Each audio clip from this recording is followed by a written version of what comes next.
The University of Detroit Mercy presents another brand new episode of Ask the Professor, the radio show on which you match wits with University of Detroit Mercy professors in an unrehearsed session of questions and answers.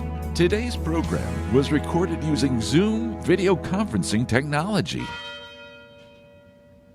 University Tower Chimes, ringing another session of Ask the Professor, the show on which you match wits with University of Detroit Mercy professors in an unrehearsed session of questions and answers. I'm your host, Matt Mayo, and let me introduce to you our panel for today. I see Stephen Manning. Good afternoon.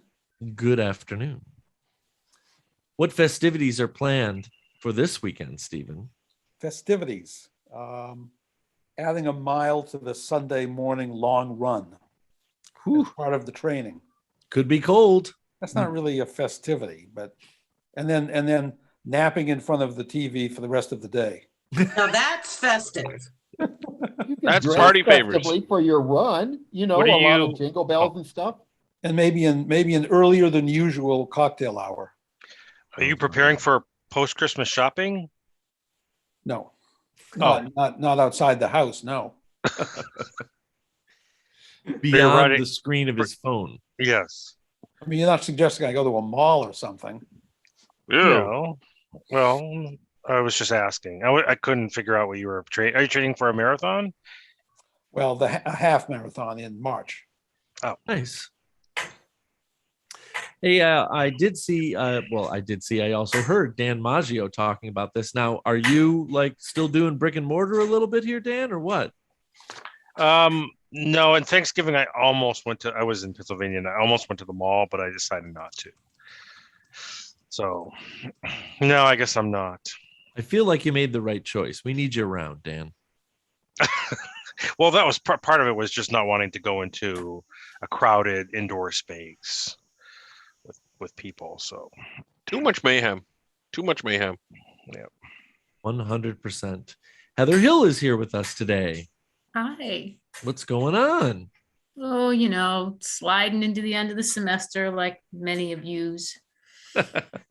Can't wait for Monday, Heather. Oh, it'll be fun. Oh yeah, that's right. We got Monday. Yeah, it'll be cool, man. So you guys can show up. Dave clearly forgot all about it. He just reminded them. No. What's his name? Matt just reminded. Yeah. What happened Monday? Heather's film class. See, and I talked to them about Sophie Scholl. So if you're going to talk to them about something more uplifting, I think it will be a big hit. Back to the Future. Yep. Well, where we're going, we don't need roads. That's the email I got all week from Heather just a couple days ago. Well, Dave and I both did. He's like, I just want to kind of let you know that there's a very real possibility that a good chunk of my students have never seen this movie. I'm like, I was kind of coming assuming none of them had seen the movie. So yeah. Okay. Well, And honestly, it's like I hate to say it, I need to refresh myself again, so I got to watch it one more time. well. So Thanks So- again. so Thanks are you- again. Are you good for me showing up in a fright wig and a trench coat and you be late, Dave? And then I'll just keep staring at my watch going, damn. As long as you bring a DeLorean with you. Yeah, you have to drive up in a DeLorean. I'll be cracking up, and my students will just think that we've all gone insane or that we're all. Heather, we have all gone insane, okay? It'll happen to you too. That'll be my message to them. Yeah. That's frankly the message of the movie. No. Worst case scenario, I will draw the entire film for them if I have to, okay? Mara Livesey is here with us today. Hello. Hello, Mara. How did your week finish out? Pretty great. I think this is maybe the only week in this semester where I'm ahead of schedule, but it's not going to last long. Monday It is never always around the does. corner. Yeah. Yeah. With 1 week to go, it's actually kind of encouraging to hear you say those words. I'm just going to put it out there. I won't say any names, but I got challenged by a student this week, Mara, in such a way that was so direct, although it was just one-on-one during office hours, that I couldn't help but become deeply offended. That the spirit of their words was basically, could you do a better job making this class amenable for me only? Oh, And then I ran into one of my Ooh. colleagues about 2 hours ago who said that the same student had said the same thing to her. And I'm like, I don't feel so bad anymore. I thought it was just me. It seems a little bit late in the semester to be having that type of conversation with your professor. Yep. Also true. and it's still offensive regardless when they have it. Yeah, exactly. I'm with Yeah. Dave on this. But apparently I- some of the behavior in at least some of our first year writing classes has been ridiculous in Yeah. terms of rudeness and Yeah. But with the submission of grades, but what, 2 weeks away or something, the timing is pretty perfect. Yeah. I Oh. would take your use of the word perfect literally, because the only explanation I had, because I bought myself a cookie that night, like I kept my cool, is that everybody's turned up to 11 because it's the end of the semester. And then it's actually up to 15 because of the pandemic. These people haven't even ever been in college in person before. So, Yep. I want to give them some grace, but wow, it's just sort of like, you're going to catch the wrong prof on the wrong day. And it ain't going to be pretty. It'll be And neat. if this was in session, you're going by the stairwell. Here, let me help you down. Retirement is bliss. Yes. I Oh. can't wait. Beth Oljar, I'm just going to assume that you're also looking forward to retirement. Not soon. I'm sure one day I will look forward to retirement. For now, I'm just looking forward to the end of the semester and not having like 90 or 100 papers to grade because one of my classes is symbolic logic. Thank God. Whew, that's keeping you And busy. next term too. That's right. I pumped it full of majors for you. Yeah. So I have 18 in contemporary moral problems and 13 in honors ethics. I'm like, fine. That's a level of papers that's humane. That doesn't amount to the Bataan Death March, right? During finals week. So Incredible. small Symbolic victories. logic. Symbolic logic. Yay. Exactly. You either did the proof right or you didn't. Period. Yeah. That's one of the big learning outcomes for the class, for Pete's sake. Exactly. 1 + 1 is 2, for Pete's sake. Makes assessment easy. Yeah, true. Jim Tubbs is here with us today, also laughing hysterically in the background. Also sitting here amidst 55 term papers, Ooh. Ooh. Is that your a weekend? Jim? fraction of which have been graded.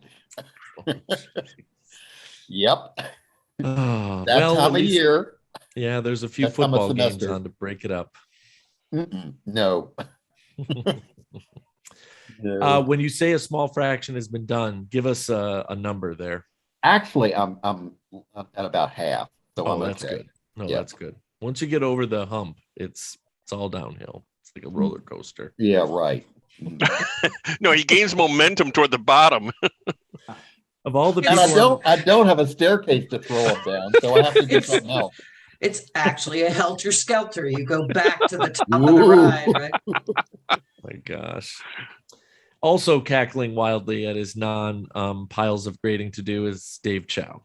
Pleasure to be here, as always. Mhm. I do not miss Look, grading Footloose one and bit. Fancy Free Day. Yes, exactly. Mhm. But then I've also got nutty clients. I mean, I literally went to bed this morning at 5:30. So, Ooh. Wow. and then I woke up. You're gonna laugh at me. I went to an estate sale this morning at 8:30. Mhm. And I Why? was. I Was bought that you another- banging on my door at 8? No, it wasn't. There's nothing here for you. No, there's a sale not too far from here. They had a couple of tiki mugs and other things like that. So I had to get in line. I was number 11. The gal ahead of me was number 10. We were both going for the same thing, and she Oh. snaked 6 mugs from me, but I got the 2 wall figures. So I knew it was going to be tiki related. I it was just knew it. detente. So Mhm. This is related to the addition to the house somehow, right? yes. Yeah. Oh, and by the way, I think I can make the announcement here. I am finally published now. Congratulations. In late January, there's going to be a book on Detroit Tiki, which I am the contributor, and So, so I wrote the foreword. I can write. Congratulations. hey, Awesome. That is very cool. We expect free autographed copies all around. Mhm. Now you can apply for tenure. Right. We're going to take an episode off for you to do a dramatic reading, frankly. Right. Like, no, I can write. That doesn't mean I know how to read. So, I mean, A dramatic tiki reading. all right. Actually, it does mean that. No, Jim, you just want me to pass around the Mai Tais. That's all. Yeah, exactly. And I'm wondering, when you open your tiki bar, is it going to be afloat? No, right about now, I think that idea is off the table just because of the uncertainty of everything. Oh, Well, jeez. things are uncertain right now, yes. Yeah. Folks, we're being joined today joyfully by Todd Hibbert, who is our guest panelist. Thanks for coming, Todd. Hey, happy to be here and looking forward to my time. Todd. Sorry. Who? We have a cheerleader. That's great. Whoop, whoop. Thanks so much for joining us, Todd. I'm sorry ahead of time. Folks, this is These are my a colleagues. program where you can send us questions and regarding anything. And if you stump the panel, you win a prize. And if you don't stump the panel, you win a prize. You can send us the questions in a number of ways. You can email us at atp@udmercy.edu. Find us on Facebook or Instagram, or listen on your favorite smart speaker by asking it to play Ask the Professor at University of Detroit Mercy. Here we go. Dear professors, you know our family can't rest on our laurels. We've always got short lists of questions to send into the show. Below are 25 varied questions we think are worthy to challenge the profs and their vast intellect. Some of the questions you could almost tell were geared towards certain members of the panel.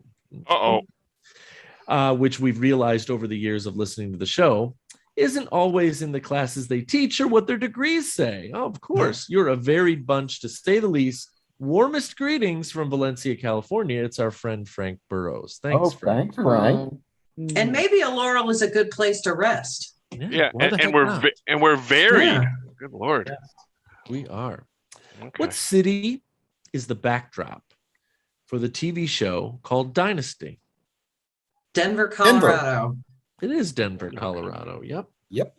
Sorry, I kept on thinking Dallas. I was Yeah. Dallas. Oh. Denver. No, And then Falcon Crest was San Francisco. that's right. Actually, in Germany, it was called the Denver Clan. That was the name Oh. of Dynasty. Oh, really? Yeah. Huh. Spelled with a C, I hope. Oh. Yes. Oh. How do you spell Moving that with a on. C? What is Billy D. Williams' full name? William. William. That's a Floyd start. Williams. Williamson. Nope. D. Douglas. Dwight. David. He has a very unique middle name that starts with the letter D. Dichotomy. Involved something that happened 3 days ago. What happened 3 days ago? What was 3 days? Tuesday? That's pretty good. That's pretty good. Okay. But you know what, Todd? You are so very not far off. His middle name is December. Oh. Hmm. And Uh, then- William December December's Williams. happening all month, so I don't Junior. really know. I take objection to the clue. Oh, I geez. second that. yeah, he's not being amenable to you right about now. Yeah, I was Heather. going to say maybe you should stop by Matt's office and have a discussion. I'm going to. You Oh my should be God. making this show Oh, better. gosh. You It's need all- to make it more amenable to us. Yes, Yeah. Right, it's all about Heather. right. Where, professors, is Stephen Hawking buried? In England. In the ground. Oxford? Partial London? credit. Mars, Oxford? It's Nope. Cambridge. in a black hole. Oh, jeez. For the York? record, the That was Burroughs so family lame. knows us so well. He gave me the right answer, parentheses, and yes, he is also in the ground and presumably in some sort of box. Oh, wait. Isn't he in Westminster Abbey? He is. He's right next to Sir Isaac Newton, his idol. That's right. That's right. Nice. Well, that's cool. That's kind of cool. That's actually. pretty sweet, I'd have What's to say. even cooler is that the Burroughs family put that other stuff in parentheses. I'm not joking. Right. That's what it says here. Oh Oh, my geez. gosh. Are we that transparent at times? Apparently. Jeez. I think we've had this one before, but I bet we've forgotten the specifics. In what year did School Bus Yellow get adopted in North America as an industry standard? Ooh. 1953. 1953. Yeah, 50s. You know, it says it's Wow. earlier, but I'll try to give you a limit. It has not yet been 100 years, but it's earlier than the 50s. 38. Yeah. I'm giving it to you. It's 39. Yeah, it was 1939. Okay, I was going to call Kendra and ask. So I've never forgotten that the what am I thinking here? From the Netherlands exchange student that we had in grad school. I'm like, you know, so what do you think about America so far? Spoke fluent English. And he's like, yeah, when I saw the yellow buses on TV and stuff, I thought that was like, just like a trope, like just something to make it seem like it was America. I didn't know it was real. Like, that's all you have to say to me? Like, seriously, you know? That's what you think of America? Yeah, that's what you think of America. school bus. Okay. all right. When do they start putting the lights on top? Oh, good question. Good question. Or the little swingy sign out on the side. Oh yeah, I remember. Yeah. It goes. You know, it's claimed that the rockabilly musical genre was founded in a very interesting state of the United States in 1937. What state was that? Tennessee. West Virginia. Somewhere in the South. Well, that would Kentucky. be Southern- predictable, but Kentucky, Matt, Kentucky. Arkansas, Mississippi. I'm gonna guess Vermont. Trying to Oklahoma. give a wry smile, and it looks like Dan is going down the right road here. Oh, you know, it was Maine, New Hampshire, New York. Rhode it was Island. California. It was Oh, California. well, that wasn't close. Yeah. Shows what I know. Other See? side. But it was unexpected. Okay. So it's not one of the 22 states we actually mentioned? Well, you got to 50%, Stephen. So yeah, exactly. So you're giving Oh it to my us, gosh. right? Yeah. Close We had it. enough. We had it circled. Professors, who are Ir Shun and Da Mao? Who are they? They sound like distant relatives of mine. Chinese philosophers. In a Them yang. too. They're not philosophers. As a matter of fact, they're not human. Oh, But they- Oh, they're panda bears. They're giant pandas. Yes. Oh, Oh, The That's giant nice. pandas of the Calgary Zoo. Aw. Has China asked for them back yet? Not yet. I think we lost the receipt in Canada. So Here's a oldie but a goodie. If you're tuned in, we'll get it in 2 seconds. If you're not, then I'll see what I can do with clues. Michael Flatley, Lord of the Dance, remember him? yep, Mhm. yep. Fast Carolyn feed. Fenn, very, very famous actress, and Ken Oh. Jeong, doctor/comedian. They all have something in common. What is it? you're born the same day. They were born in the same place, Stephen. In the hospital. Whoa. It doesn't say hospital on the Oh, sheet. okay. I was gonna say if they had that down, I was gonna be in trouble. Then Heather's prediction of them was right. That they know us that well. Well, what's it? Who was were- the middle person? Sherilyn Fenn. Twin Peaks. Yeah, Twin the- Peaks. Yep. Yes. Well, Michael Flatley is it in Ireland? I can't. No. Glasgow. This might be the first time we've heard this trivia aggregated in this way. Professors, all three of those people were born in Detroit, Michigan. wow. Michael Flatley. Mhm. Wow. Okay. Check it out. Check it Okay. out. All right. Was it? Huh. His parents Huh. must have been passing through or something. The water broke in Taylor. Let's go. Oh my The gosh. dance should have been more Motown. Yeah, That's right. Exactly. Hey, did anybody see the Sugar Man film a few years ago? You know, speaking of Detroit, Sixto Saw- Rodriguez Saw it is on the a plane. graduate of Wayne State. Does anybody know what his major was in 1961? Philosophy. English. Music. It was philosophy. Spot on, Professor Oljar. Wow. He got his BA in philosophy in 1961. I love it.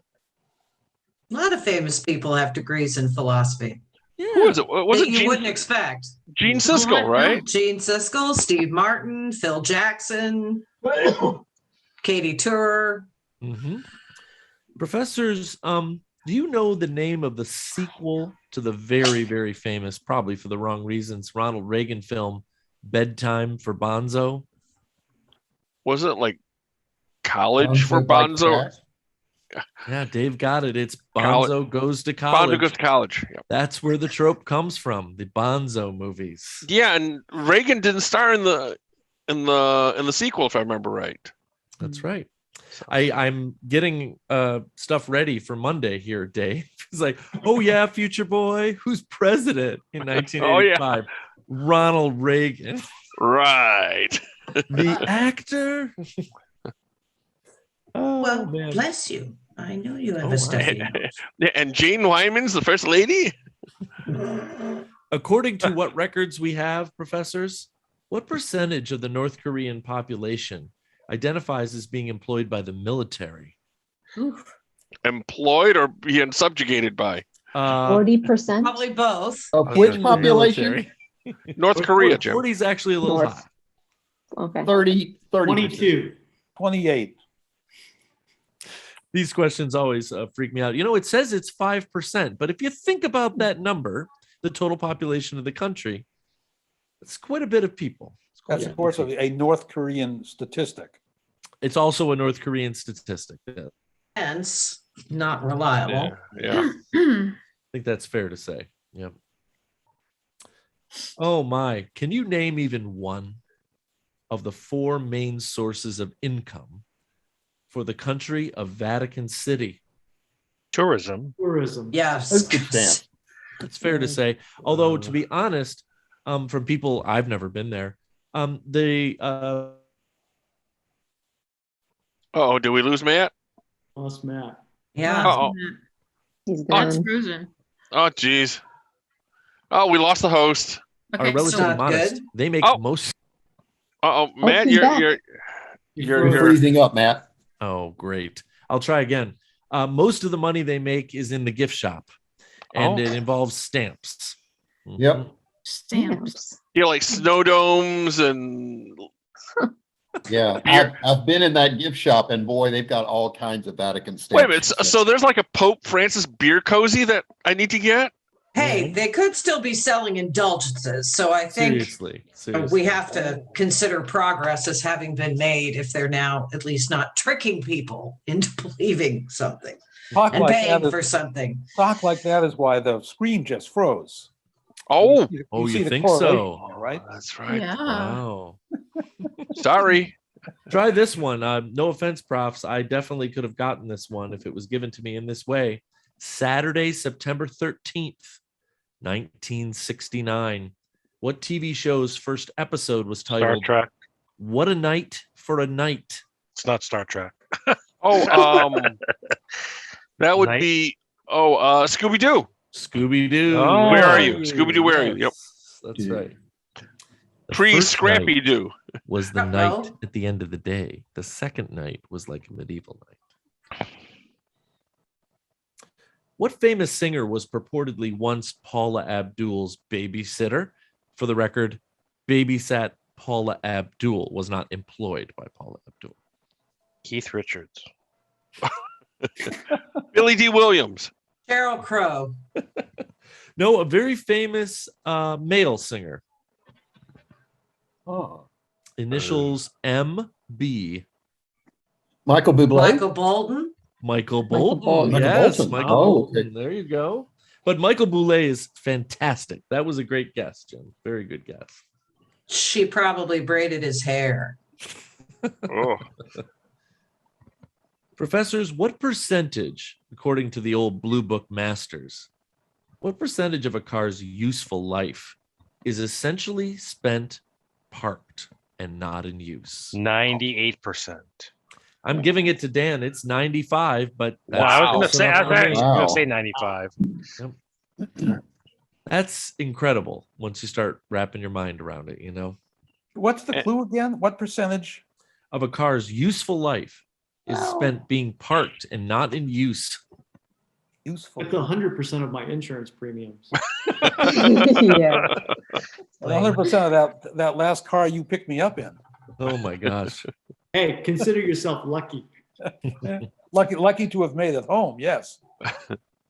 It may surprise the professors to get this question right. What we're looking for is the year that the White House got equipped with Wi-Fi. Oh, geez. 2005. Well, it had to be earlier than that. 99. Yeah, like 2000. 2002. 1998. 98. Yeah, Clinton was still president, I bet. I remember 96. seeing this. For the AOL account. The Oh. issue was that early on, Wi-Fi did not have the same kind of security that wired internet did. And so they were extremely hesitant. Professors, it hasn't even been 10 years, 2012. Oh, was the wow. White House Wi-Fi. Wow. Yep. Mhm. Professors, how would you define the word in ailurophile? AILUR. What's an ailurophile?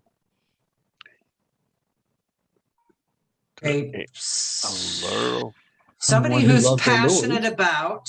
Somebody who's Something. passionate about Lures. partial credit. How do you spell it again? AILURO. Ailurophile. Just give it away. I'm looking in Beth and Mara's direction. Cats? Cats. A cat lover. Cat lovers? Oh, what a That's terrible word. Philophile. What is the language of origin? It's got to be Greek, right? I don't know. Yeah. Mhm. Huh. What is the correct term? These always crack me up. I don't know where they come from. Who's sitting there? I'm picturing George Lucas being forced to name every single alien from every background of every single scene, you know? What's the correct term for a baby platypus? It's cute, but I don't know how I'm supposed to give you a clue about that, you know? Baby platypus. Does it like sound similar to platypus or different? It starts with the letter P. Oh. Pop. Puppy. Platypump. Platypup. I like pip. that.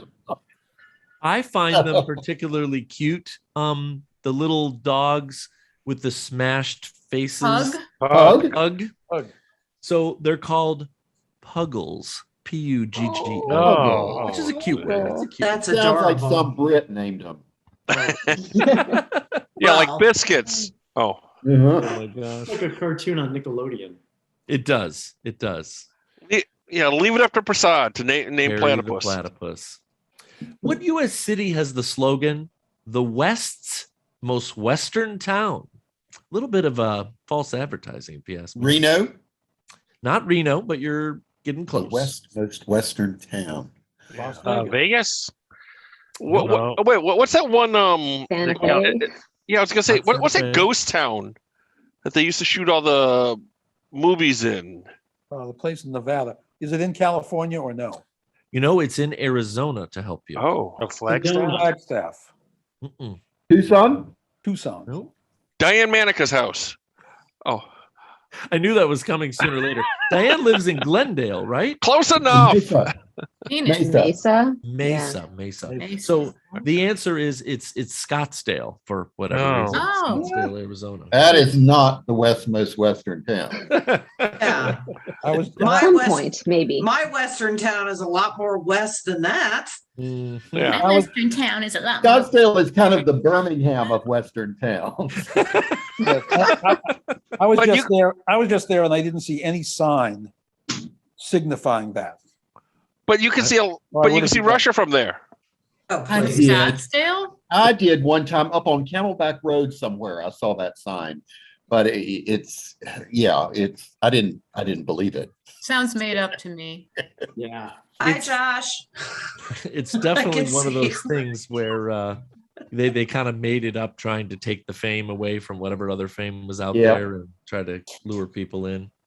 Profs, you did a pretty fantastic job on this question set. And I just love whenever Frank and his family sends these in, they always go all over the map and a few things that were directly related to us. So we really appreciate that. But what I'm afraid to say is that we've used up all our time again. So let's leave them wanting more. And the time has come to say goodbye. Dave, See ya. Jim, Goodbye. Beth, Bye. Mara, Goodbye. Heather, I gotta walk the fur beast. Dan, Hi. Stephen, Goodbye. If she's walking the fur beast, I'm shaking martinis. And Todd. Yeah, I'm headed to Stevens. No. All these words from University of Detroit Mercy. Ask the Professor is transcribed in, all of our homes, but usually it's in the Briggs Building in the Department of Communication Studies in the College of Liberal Arts and Education at University of Detroit Mercy's McNichols campus. Ask the Professor is produced and technically directed by Michael Jason and Brian Masonville, and our executive producer is Professor Jason Roach.